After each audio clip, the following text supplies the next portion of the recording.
vou pôr aqui. Já tá ao vivo lá.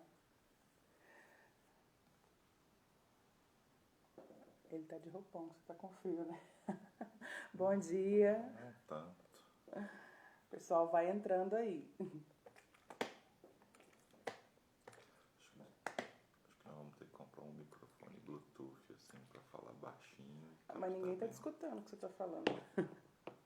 Se aumentar bem o volume, eu me escuto. Olha lá, tá vendo? A gente tava falando daqui da Janete agorinha, que ela tá ligadinha todo dia, cedo. Bom dia, Janete.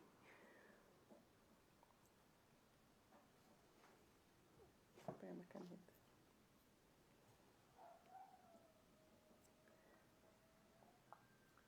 Paz do Senhor.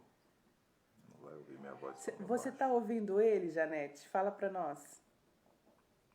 Conversa? Paz e Janete.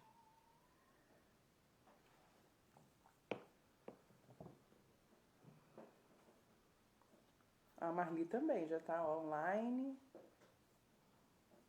Estou. Beleza. Aí, então vou falar nesse tom, então. Falar baixinho. Mais alto do que... É porque aqui a gente faz com o celular pequeno, né? Então a gente tem que tomar cuidado com o áudio. Algumas pessoas às vezes falam que tá baixo e de manhã ele fala assim, uou, bem baixinho, né? Ah, eu entrei um pouquinho mais cedo, mas já vai dar 6 horas já. Vai pegando a sua Bíblia, pega a sua caneta. A Marli diz que tem um caderninho, Ó, que ela assiste o estudo e depois ela assiste de novo de tarde. que bênção. Que bênção. Duplamente abençoada, né? Não é isso, Marli? Ela disse que ela pega aquela live que eu fiz aquela sexta-feira orando por cura e pregando sobre cura.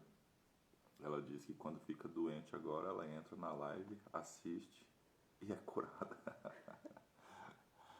A Michele também já está online. Bom dia, Michele.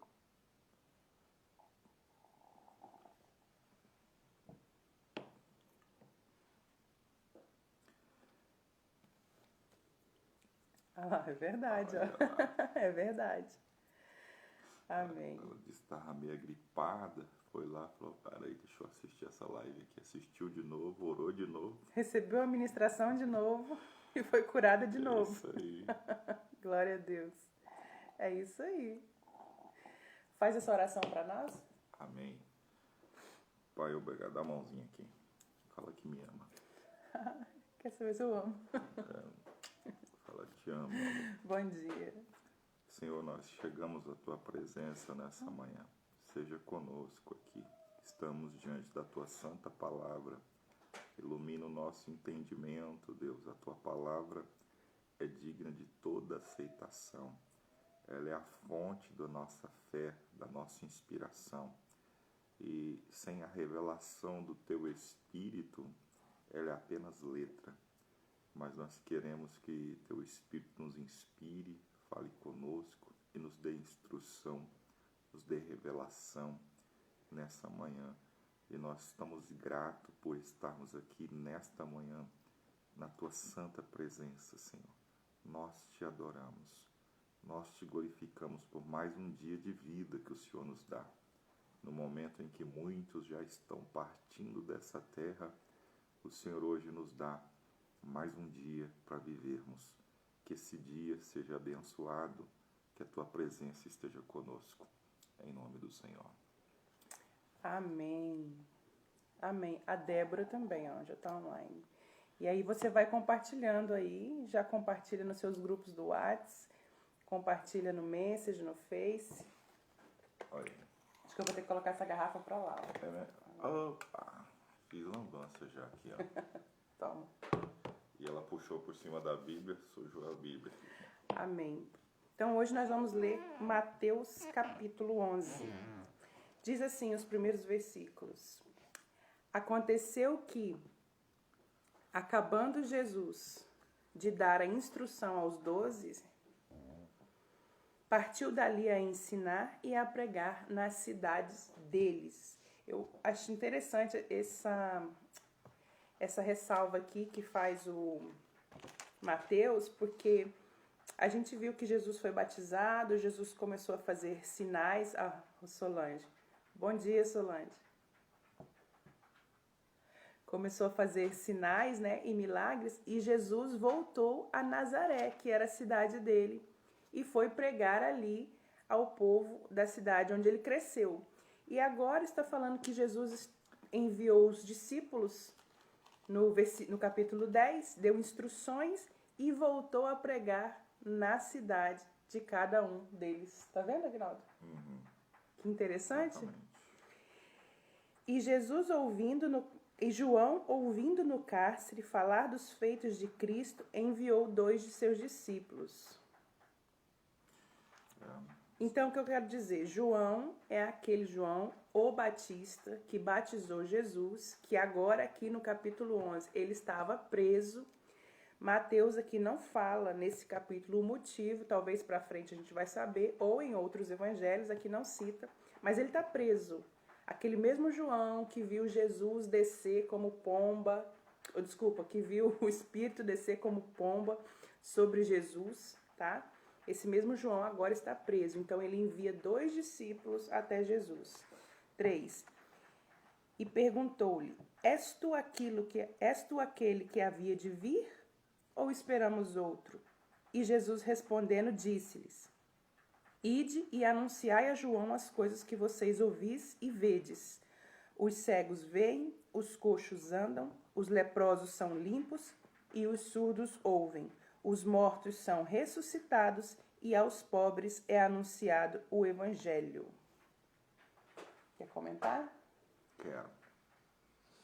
A primeira coisa, o versículo 1, quando Jesus acaba de dar instruções a seus 12 discípulos. A palavra instrução, ela é uma palavra para dizer uma coisa bem explicada, minuciosamente detalhada. Jesus no capítulo 10. Bom dia, Rita. No capítulo 10, ele dá instruções muito detalhadas aos seus discípulos. Instruções de o que eles deveriam pregar e o que eles deveriam fazer. A instrução foi tão detalhada que ele chegava a dizer: não leve 2 alforjes. Não leve recurso de sobra nenhum. Não leve isso. Se hospeda na casa que for digna da paz. Se você se hospedar, fica ali. Jesus deu instruções minuciosas. No bojo dessas instruções, ele delegou uma autoridade. Ele disse: quando vocês forem, vocês curem as enfermidades. E ele começa a detalhar uma lista de enfermidades. Ele diz: purifiquem os leprosos. Se vocês encontrarem uma pessoa morta, ressuscite o morto. Jesus dá instruções, delega poder. Ele diz: eu vos dou autoridade sobre espíritos imundos e sobre toda sorte de doença para curar, espíritos imundos para expulsar. Ele dá instruções, dentro dessa instrução ele coloca poder, ele coloca autoridade, disse: e quando pregarem, preguem o quê? Está próximo o reino de Deus. Ou seja, quando um discípulo de Jesus chega, ele carrega com ele a presença do próprio reino dos céus. Essas instruções foram muito claras. E agora, o que nós começamos a ler é um dos maiores profetas, o que precedeu Jesus, João Batista, no cárcere, encarcerado por ordem de Herodes, teve uma crise de fé, teve uma dúvida.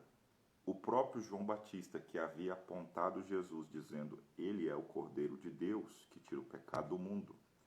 O próprio João Batista, que havia batizado Jesus nas águas do Jordão, e que disse que viu descer do céu uma pomba e repousar sobre ele. O próprio João Batista, que no dia do batismo havia ouvido a voz que falou: este é meu filho amado, a ele ouvi. Por alguma razão tem uma crise. Na crise de fé ele tem a dúvida: será que Jesus realmente é o Messias que haveria de vir? Ou seja, o homem que profetizou que Jesus era. Eles pregavam no deserto anunciando que Jesus viria. Aquele que vem após mim é maior do que eu. O próprio homem que apontou ele é o Cordeiro de Deus. O próprio homem que indicou, sigam ele, ouçam ele é maior. Quando veio uma dificuldade na vida, ele teve uma crise de fé. Pastora, Olha só. isso é muito importante. Nós não estamos falando de qualquer profeta, nós estamos falando de alguém que no versículo seguinte, Jesus indica que esse homem, dos nascidos de mulher, Ninguém havia sido maior que ele. ninguém havia maior do que João Batista. Jesus ele vai começar a falar logo aqui à frente, o que vocês saíram a ver no deserto. Posso adiantar? Pode? Deixa eu ler? Não, os 6 nós não lemos. Jesus dizendo, bem-aventurado é aquele que não se escandalizar em mim. 7. Partindo eles, começou Jesus a dizer às multidões acerca de João. O que vocês foram ver no deserto? Uma cana agitada pelo vento?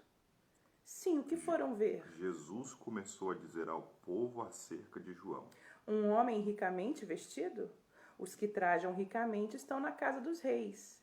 Mas o que vocês foram ver? Um profeta? Sim, eu vos digo, e muito mais do que um profeta. João era maior do que um profeta. Com isso, Jesus está dizendo que João Batista foi maior do que Elias, por exemplo. Elias foi um dos maiores profetas, fazia chover fogo do céu. Sim. Elias ressuscitou morto. Sim. Elias multiplicou comida, azeite na casa da viúva. Jesus disse, João Batista é maior do que Elias. E apesar desse ser um grande profeta, apesar de ser aqui endossado por Jesus como maior do que um profeta, teve uma crise de fé. No cárcere surgiu uma pequena dúvida. Será que Jesus realmente é quem eu mesmo disse que ele é? Isso fala, pastora, que por maior que sejamos, ou por maior que seja a nossa fé, Ou conhecimento, ou ou experiências, conhecimento, ou tempo de cristão, de fé, na hora da crise, tem que tomar cuidado? na hora de uma adversidade, a nossa fé pode oscilar. Olha só. Agora, a resposta de Jesus à indagação de João Batista, o que João Batista faz? Dentro do cárcere, ele chama um dos seus discípulos e disse, vão lá, por favor. 2 discípulos. Vão lá perguntar, checar, validar se ele realmente é o Messias que haveria de vir. Os 2 discípulos chegam a Jesus com a pergunta de João. João está no cárcere, Senhor. E com a pergunta, será que o Senhor é? E a resposta de Jesus é, vão lá dizer a João o quê? Que os cegos veem, os coxos andam, os Os surdos leprosos. ouvem, os leprosos são limpos, os mortos são ressuscitados e aos pobres, eles não ficaram ricos, né? Jesus não disse assim, aos pobres ficam ricos, não. Aos pobres é anunciado o reino dos céus. Ou seja, o que valida a verdade do Evangelho, o que valida e demonstra que Jesus ele realmente é a demonstração dos sinais, dos prodígios que Jesus carregava. Jesus, ele, ao responder os discípulos de João, ele não disse assim, diga que eu sou. Até porque tinham muitos dos sinais, e nós lemos nos capítulos anteriores, que dizia-se assim, nunca isso foi visto em todo Israel. Então Jesus, ele chega não só curando de enfermidades que nós diríamos assim, comuns e leves. Jesus chega ressuscitando mortos e curando cegos de nascença. Bom dia, Marli. E Jesus chega fazendo sinais que nunca antes tinham sido vistos. Nunca se ouvia falar de um cego de nascença que passasse a enxergar. E Jesus fez cegos que nasceram cegos passarem a enxergar. Então Coxos Jesus manda dizer nasceram paralíticos, e voltavam a andar. passaram a andar. Então Jesus manda dizer para João, vá e diga para João que isso que nunca foi visto está sendo visto agora, que o que nunca foi feito está sendo feito agora, como prova de que era ele realmente. A força, veja só, Jesus está dizendo o que endossa, o que valida que eu sou, que ele diz que sou, que João Batista diz que sou, é que através das minhas mãos, através da minha vida, cegos enxergam, coxos andam, leprosos são purificados, mortos são ressuscitados. Ou seja, milagres validam a autenticidade De que Jesus era Jesus, o Filho de Deus. E ele continua falando mais sobre João Batista. Ele diz assim... Posso completar só isso? Pode. A minha esposa está ansiosa para percorrer todos os versículos, mas é muito importante isso daqui. Porque há uma tendência, e por que é importante isso? Porque Jesus pega os milagres e coloca ele num patamar para dizer, milagres autenticam a mensagem, milagres autenticam a veracidade. Não, e ele vai falar mais sobre sinais aqui para frente e a importância dos sinais no dia do juízo. Fechando, a ponto de que Deus sempre usou sinais para validar a sua mensagem. Isso. Por exemplo, quando Moisés disse, que sinais o Senhor me dá de que tu mesmo me chamaste como profeta para ser libertador dos hebreus no Egito. Deus dá sinais a Moisés. Deus disse, Moisés, joga a tua vara no chão, transforma ela em cobra. É o primeiro sinal, você sabia, pastora? Sim. Que Moisés vai fazer não só perante Faraó. Sabe para quem ele faz? Para os hebreus. Sim. Ele chega para os hebreus, porque ele precisava dizer, bom, eu fui enviado até Faraó em nome de Deus, né, para libertar vocês. Então ele não vai direto a Faraó, ele vai primeiro ao povo. Aí ele faz os sinais para provar, entendeu? Para validar, olha só, Deus me chamou e aqui está os sinais. O sinal de que ele me chamou, de que ele é comigo. Então Jesus, ele para validar seu ministério, ele fala assim, confirma a João que estes sinais confirmam e validam a autenticidade de quem eu sou. Agora, isso é tão poderoso que isso gerava aqueles que mais resistiam o ministério de Jesus. Chegou um momento que eles fizeram a seguinte pergunta. Se ele não é o Messias, os fariseus fizeram essa pergunta. Se ele não é o Messias, porventura, quando vier o verdadeiro, fará maiores sinais do que estes? Olha isso. Era uma pergunta que quem duvidava de Jesus começava a se fazer. Bom, se ele não é, mas faz sinais tão grandes... O que poderia ser maior do que ressuscitar morto? Jesus fazia. O que poderia ser maior do que abrir os olhos de um cego de nascença? Jesus fazia. Então, isso levava eles a uma reflexão. Exatamente. E aí ele continua falando aqui sobre João Batista no versículo 10, né? Eu expliquei que a vinda de João também foi profetizada. João tinha uma missão. Então, a partir do 10 diz assim, Jesus falando, este é de quem está escrito, eis que diante da tua face envio o meu anjo que preparará diante de ti o teu caminho. Em verdade vos digo que entre os que de mulher têm nascido, não apareceu alguém maior do que o João o Batista, mas aquele que é menor no reino dos céus, esse é maior do que ele. Até então, não havia ninguém maior do que João, mas Jesus disse, todo aquele que se fizer o menor no reino dos céus é maior do que João. E o que Jesus está querendo dizer como se fizer o menor? Todo aquele que for servo, se colocar no lugar de servo, se colocar na posição de serviço ao próximo, a Deus. Esse é maior que João Batista. É isso que Jesus está dizendo. No 12 diz assim, e desde os dias de João, o Batista, até agora se faz violência ao reino dos céus e pela força se apoderam dele. Pastora, quer que eu comente? esse versículo porque ele diz assim: se faz violência ao reino dos céus e pela força se apoderam do reino dos céus.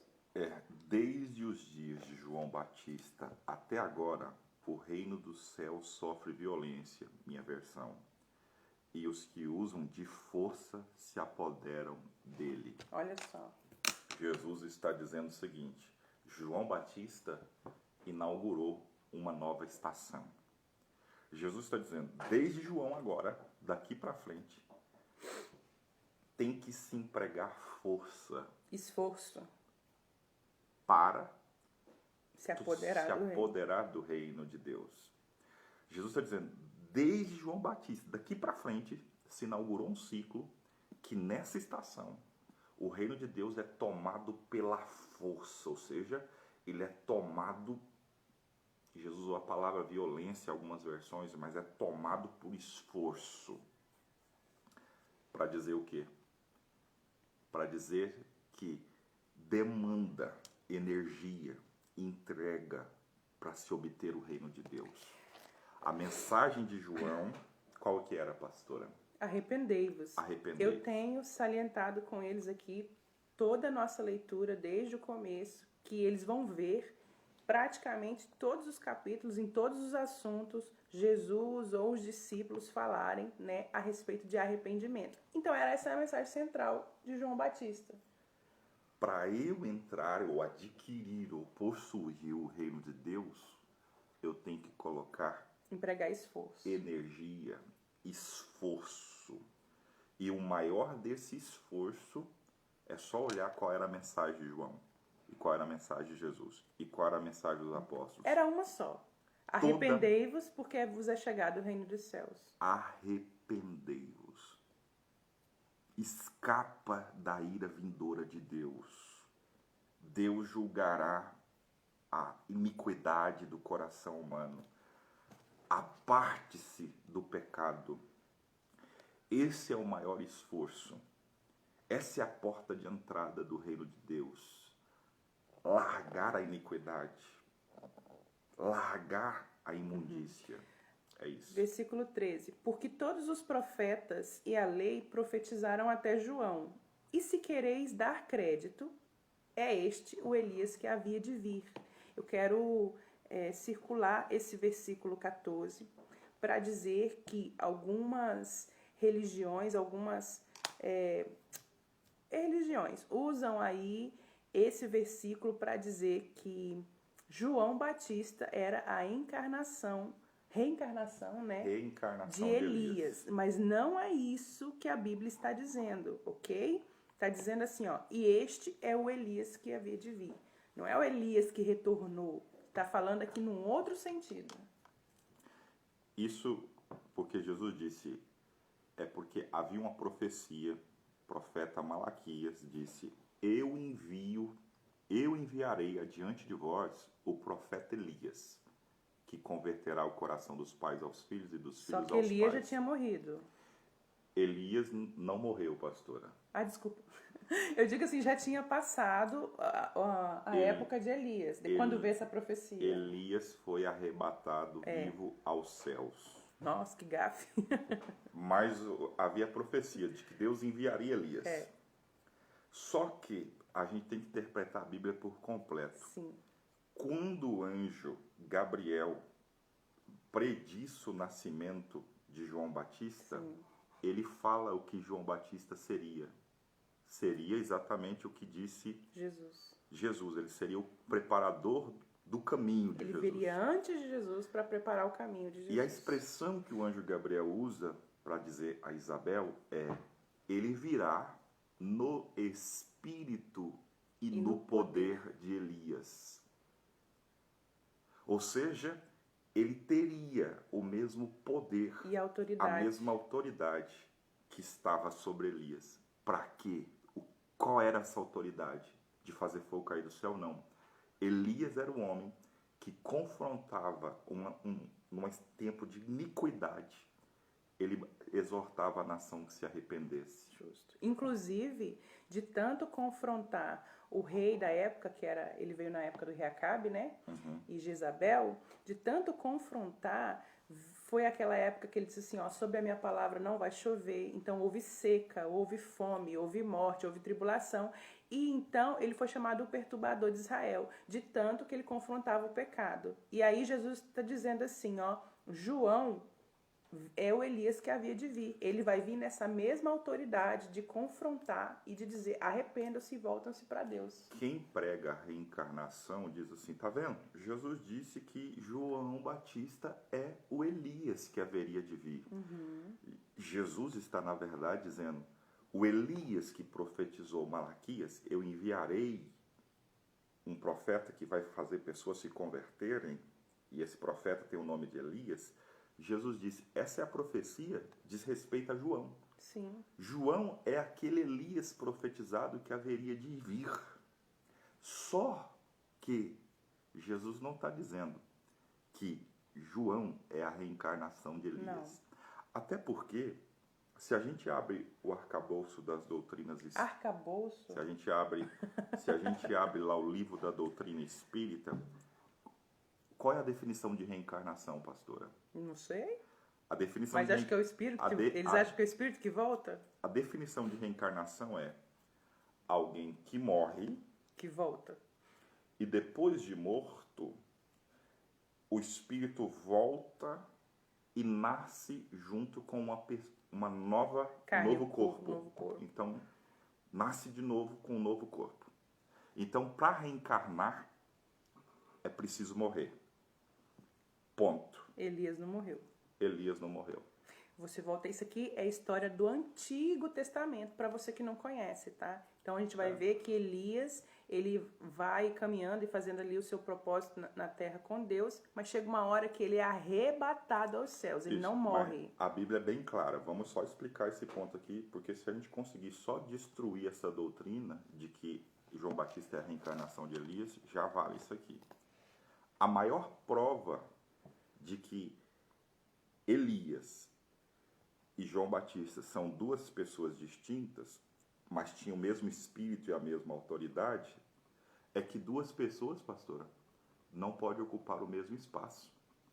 Não podem ocupar o mesmo lugar no espaço, né? Existir ao mesmo tempo. Isso é física. Isso é física, né? É que enquanto João Batista ainda existia e era vivo, Jesus foi orar no monte e Elias Apareceu no monte. Mas aí você está dando spoiler lá da frente.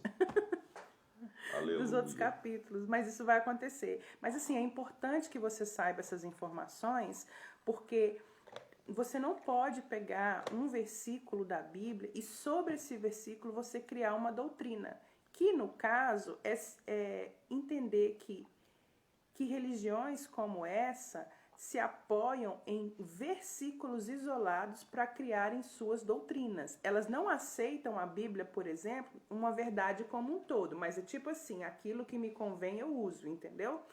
Então, quando você pega esse versículo, Jesus falando acerca de João Batista, ele está dizendo, vai vir no poder e na autoridade de Elias, com que Elias atuou no passado, mas não é o Elias, porque todas as outras informações, todos os outros versículos mostram que João Batista não é Elias, entendeu? Então, não existe essa coisa de reencarnação, e esse versículo não fundamenta nada a respeito de encarnação. E aí Jesus continua falando mais, no versículo 15. Quem tem ouvidos para ouvir, ouça. Mas a quem eu compararei essa geração? Essa geração é semelhante aos meninos que se assentam nas praças e clamam aos seus companheiros e dizem, nós tocamos flauta e vocês não dançaram. Cantamos lamentações e não choraram. Porque veio João, que não comia nem bebia, e vocês disseram dele, tem demônio. E veio o Filho do Homem, aqui ele está se referindo a ele mesmo, tá, Jesus? E veio o Filho do Homem, que come e bebe, e vocês dizem, eis aí um comilão e beberrão, amigo dos publicanos e pecadores. Mas a sabedoria é justificada por seus filhos. O que Jesus quer dizer quando ele fala assim? Essa geração será comparada a meninos. Que estão nas praças, que tocam flauta e diz, vocês não dançam? Jesus está referindo também a uma profecia de meninos nas praças, um profeta havia dito, tocam flautas e eles não dançam, entoam lamentações e eles não choram. Para dizer o seguinte, João Batista veio sisudo, carrancudo, Sisudo. É? veio Cara fechada. cara fechada, É. de poucas palavras, Ou palavras duras. duras. João Batista veio assim. E Jesus não. Jesus ele veio amigo, fraterno, sentava-se No meio de todos. no meio de todos. E quer dizer, João Batista veio sisudo, carrancudo, e o povo não rejeitou João. É. Jesus veio alegre e veio... Fazendo sinais. Chegando, fazendo maravilhas. Jesus veio amigo, Jesus veio alegre. Jesus era tão alegre que atraía as crianças, né? Criança não vai chegar perto de carrancudo. Gente chata, não. As crianças só vai chegar perto de quem é alegre. Jesus veio sentando e comendo com os pecadores. João Batista não. João Batista ia só deserto e com uma dieta restritíssima. Era Gafanhoto e mel. Rejeitaram João, rejeitaram Jesus. Rejeitaram Jesus. Quer dizer, as pessoas com personalidades diferentes, com modos diferentes, mas ambos eram enviados por Deus. Isso é importante. Por quê? Porque às vezes alguém é calmo e amoroso. Verdade. E é Deus que está mandando essa pessoa. Às vezes outro é enérgico, incisivo, carrancudo, às vezes bruto com palavras, mas também é Deus que está levantando essa pessoa. Personalidades diferentes, mas ambos... Então, para não acontecer da gente rejeitar nenhum nem outro, o que a gente tem que analisar e levar em consideração? O conteúdo, A mensagem. E isso por que é importante você conhecer a palavra de Deus? Para você saber se o que aquela pessoa está pregando e anunciando e te ensinando, né, sobre o que se baseia a fé dela, em que provas, você vai ver que em nenhum momento vai contradizer qualquer coisa que está escrito aqui na palavra. Não é isso? Isso aí. Olha aí. Então, olhando as horas ali. 20. Então começou ele a lançar em rosto, ou seja, a jogar na cara, falar na cara, a relembrar, né? As cidades onde se operou a maior parte dos seus prodígios, o não se haverem arrependido, dizendo: ai de ti, Corazim, isso é uma cidade, tá? Ai de ti, Betsaida, porque se em Tiro e em Sidom fossem feitos os prodígios ou sinais que em vós se fizeram, há muito teriam se convertido com saco e com cinza. Por que saco e cinza? Porque antigamente eles se vestiam de roupa de tecido de saco, para se humilhar. E cinza em sinal de humilhação, né? Humilhação. Por isso eu vos digo que haverá menos rigor para Tiro e Sidom no dia do juízo do que para vós. E tu, Cafarnaum, outra cidade, que foste erguida até o céu, serás abatida até o inferno. Olha só, Jesus falando de juízo e inferno. Porque se em Sodoma tivessem sido feitos os prodígios que em ti se operaram, teriam permanecido até hoje. Eu vos digo, porém, que haverá menos rigor para os de Sodoma no dia do juízo do que para ti. E ele gosta de toda essa passagem aqui. Sim, porque isso mostra o propósito do milagre. O propósito do milagre é chamar as pessoas à fé. O milagre desperta a fé. Os sinais. Então, ele está dizendo o seguinte: passou a Jesus censurar as cidades onde ele tinha feito a maior quantidade de milagres, o maior volume de milagres, por não terem... acreditado nele. Não. Se arrependido. Por não terem se arrependido. É verdade. Ou seja, o propósito do milagre é convidar o quê? Ao arrependimento. Arrependimento de pecados. Olha como o arrependimento é o centro do Evangelho. Tudo no Evangelho, a mensagem, os sinais, os milagres, não é o fim em si mesmo. O propósito é arrependam-se. Eu me lembro, não. Na verdade, é que todo mundo já ouviu falar de igrejas e locais onde são feitos muitos sinais, muitos milagres. Algumas pessoas dizem assim: Ah, mas fulano só vai lá por causa dos milagres, mas não quer nada com Deus. Já ouviu falar esse tipo de coisa? E às vezes as pessoas até censuram, porque vai dizer que essas igrejas só pregam sinais e só pregam milagres. O que eu quero que você entenda, que os sinais e os milagres, eles são algo indesassociável, está associado ao ministério de Jesus. Aonde estiver Jesus, vai haver sinais e vai haver milagres. Tem que haver. Porque os sinais e os milagres validam toda a mensagem de Jesus e quem ele é. Ele é o Filho de Deus. Então vai haver. Agora, por outro lado, existe um perigo. Porque Jesus cura o nosso corpo, cura a nossa alma, muda a nossa situação, muda, faz milagre na nossa vida, faz. Mas também vai recair sobre nós uma responsabilidade, porque Jesus vai dizer para nós aquilo que ele está dizendo aqui, ó. O que eu fiz e vocês viram testificava quem eu era. No entanto, a minha mensagem de arrependimento vocês não quiseram. Vocês quiseram os sinais, os milagres, vocês quiseram as bênçãos, mas vocês não quiseram o arrependimento.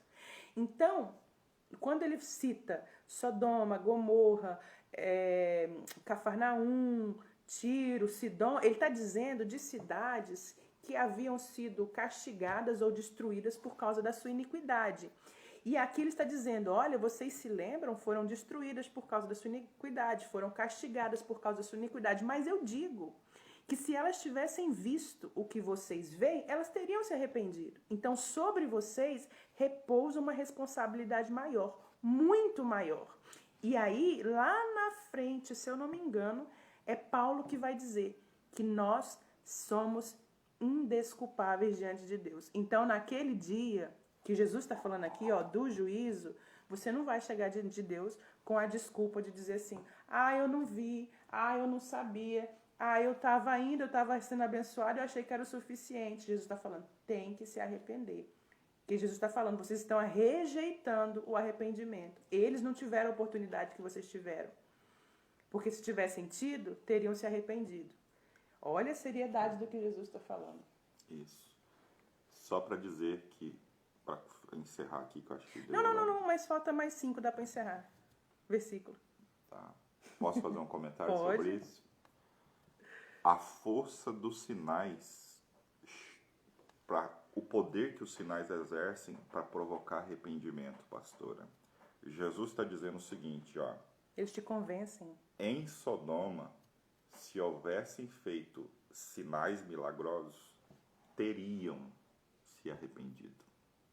Ou seja, os milagres chamam tanto a fé, chamam tanto a atenção, que as pessoas começam a prestar atenção na mensagem Por causa dos sinais. por causa do milagre. Justamente, é verdade. Tem pessoas que só me seguem, por exemplo, por causa de milagres, só me ouvem por causa de milagres que receberam. É o atrativo?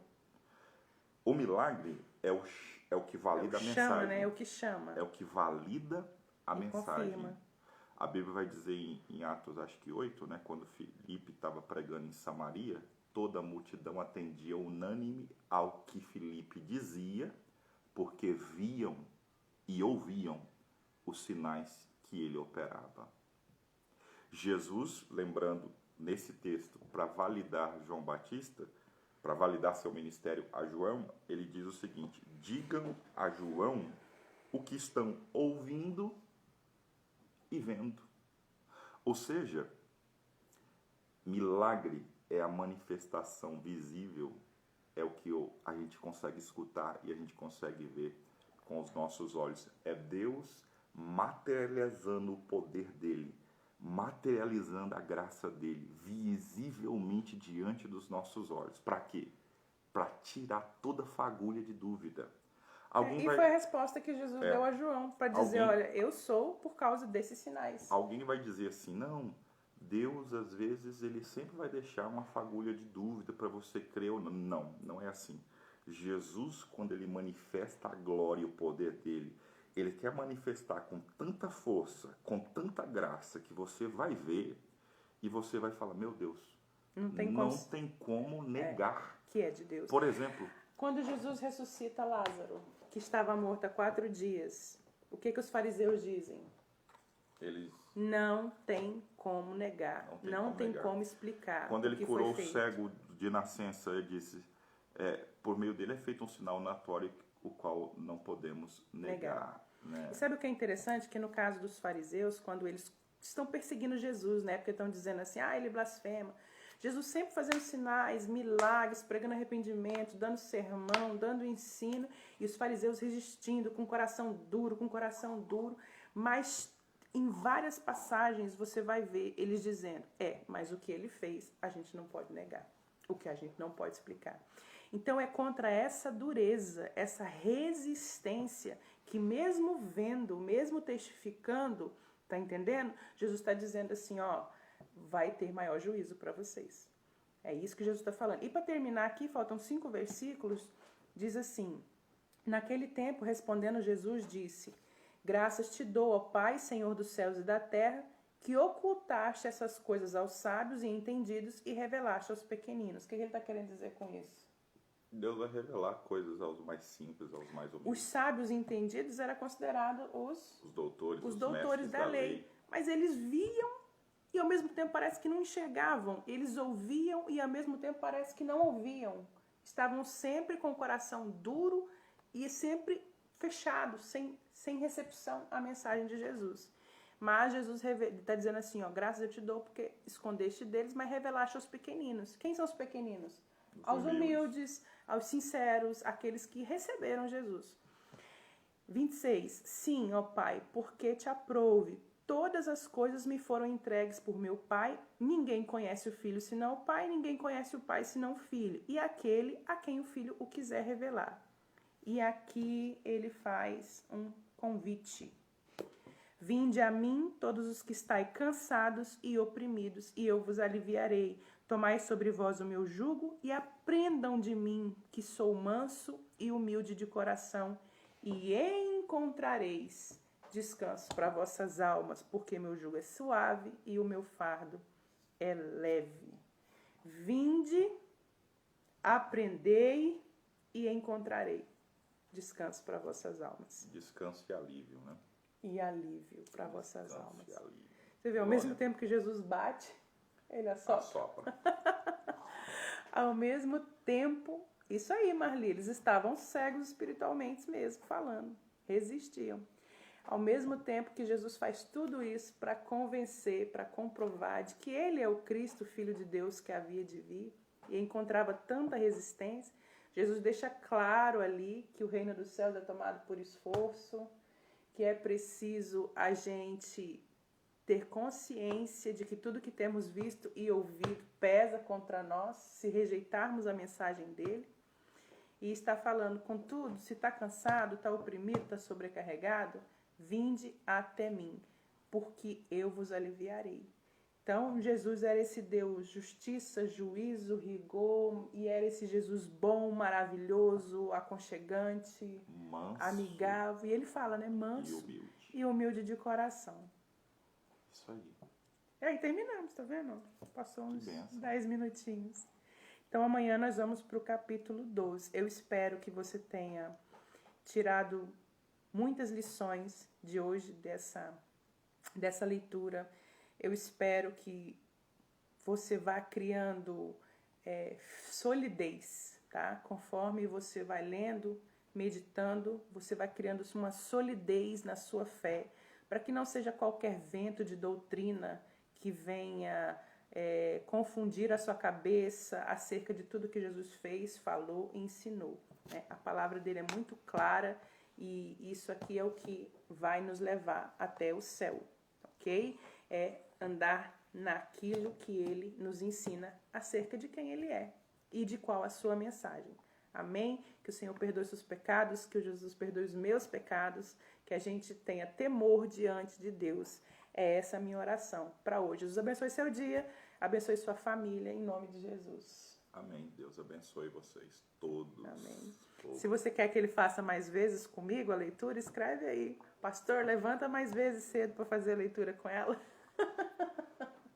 Eu acho que eles preferem você, gatinho. Será? Sua voz linda. Nada, sua voz aí grossa. Seu jeito simples de explicar. Gente, obrigado, viu? Deus abençoe sua vida. Até amanhã.